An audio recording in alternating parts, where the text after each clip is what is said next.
Bonjour, alors attaquons notre deuxième tuto consacré aux commandes de base de Word. Alors il va parler des astuces liées à la saisie. Je pourrais appeler ça un peu tout ce qui me tombe dessus dès que je commence à écrire dans un document Word. Mais je me suis aperçue qu'il y en a tellement qu'un seul tuto serait beaucoup trop long, donc je vais le diviser en 2 ou 3 parties. Et aujourd'hui, nous allons attaquer les premières rubriques que vous voyez ici. Ne soyez pas de nouveau étonnés, j'ai à nouveau fractionné mon écran pour pouvoir vous montrer à la fois la rubrique et la démo dessous. Premier point, l'affichage de la règle. Alors vous le voyez ici, j'en ai deux, parce que j'ai mon écran divisé en deux. Mais quand je parle de la règle, c'est cette règle horizontale à laquelle je pense. Je veux aussi faire appel un petit peu à votre bon sens et votre raisonnement.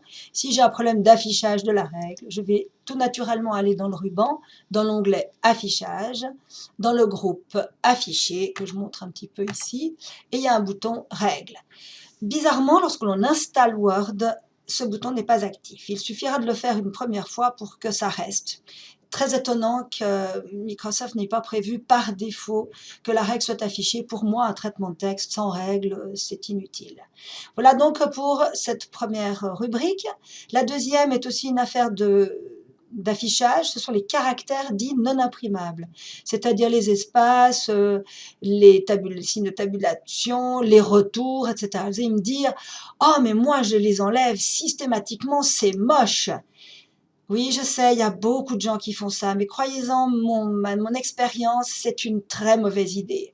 Alors, où est-ce que je gère ceci? Je vais dans l'onglet « Accueil » et puis le groupe « Paragraphe » et c'est ce petit bouton-là, une espèce de pile à l'envers. Et si j'écris, par exemple, je m'appelle Jaël, en effet, c'est mon nom. Eh bien voilà, c'est ce que je disais, on voit les petits espaces, on voit si je fais de nouveau un retour, si je veux faire une tabulation, on voit aussi, etc., etc.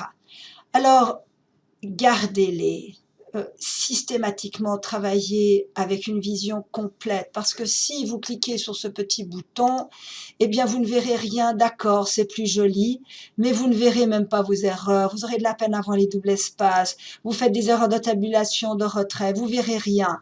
Vraiment, non. Ne travaillez pas à l'aveuglette, travaillez en toute visibilité à 100%, tel est mon conseil. C'est vrai que vous faites comme vous voulez, mais bon. J'aimerais parler maintenant des corrections automatiques qui sont affectées ou appliquées dès qu'on saisit un espace. En effet, Word, dès que vous écrivez un espace, il cherche en une fraction de seconde tout ce qu'il pourrait faire pour vous. Là, il y a des trucs très sympas. Vous commencez une phrase en ne mettant pas la majuscule, vous faites l'espace, il la met pour vous.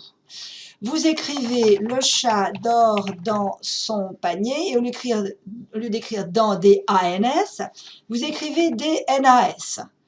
C'est une berlificoter les doigts, et bien au moment de l'espace, il vous le met correctement. Ce n'est pas une faute d'orthographe, c'est une faute de frappe, parce qu'il y a toute une liste que je vous montrerai dans un autre tuto, j'y ferai référence d'ailleurs, parce que c'est une faute de frappe répertoriée. Si vous aviez écrit D-S-N-A, il ne se passerait rien parce que cette faute n'est pas répertoriée. Mais ça, c'est sympa, dans son panier. Il y a aussi une erreur que l'on commet souvent, on utilise la touche de majuscule Caps Lock pour bloquer en majuscule, et si j'écris Charlotte, tous les textes, tous les caractères sont en majuscule, mais souvent on l'oublie. Et puis on veut faire comme d'habitude, c'est-à-dire majuscule C pour avoir la majuscule, et la suite écrit en minuscule. Et en fin de compte, on est coincé à l'inverse. Et quand les gens se retrouvent comme ça, ils s'arrêtent, lèvent les doigts et reculent, effacent et désélectionnent le caps lock ou la touche de verrouillage en majuscule et changent tout. Mais il suffit de faire un espace et c'est lui qui fait ça pour vous. Pourtant, parfois, certaines de ces corrections automatiques peuvent être désagréables. Prenons par exemple le cas où j'écris le premier point important, et exceptionnellement, je ne souhaite pas que le ER soit en exposant.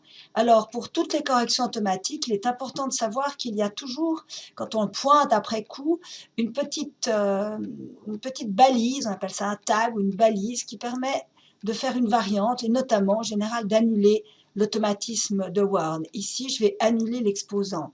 La même chose, si j'écris par exemple 1/4 de litre et puis que ça ne me convient pas exceptionnellement, je retourne, je vais au même endroit et j'annule la fraction. C'est très important de connaître ces balises et de savoir annuler lorsque une correction automatique ne nous convient pas.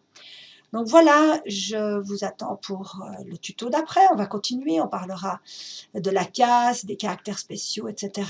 Allez, à tout à l'heure!